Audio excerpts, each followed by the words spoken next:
গত বছরের শেষ ভাগে ব্রাজিলের পারফরম্যান্সে কিছুটা উন্নতির আভাস ছিল বটে, তবে শেষ দুই ম্যাচে হোঁচট খাওয়ায় হতাশার মাত্রাও ছিল ঢের।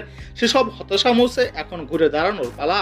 দলটির পক্ষ থেকে বারবার জানানো হচ্ছে, আশাবাদ দেওয়া হচ্ছে সুদিনের প্রতিশ্রুতি। সেই লক্ষ্যে প্রথম ধাপ সফলভাবে উতরে আরও আত্মবিশ্বাসী হয়ে উঠেছে রাফিনিয়া।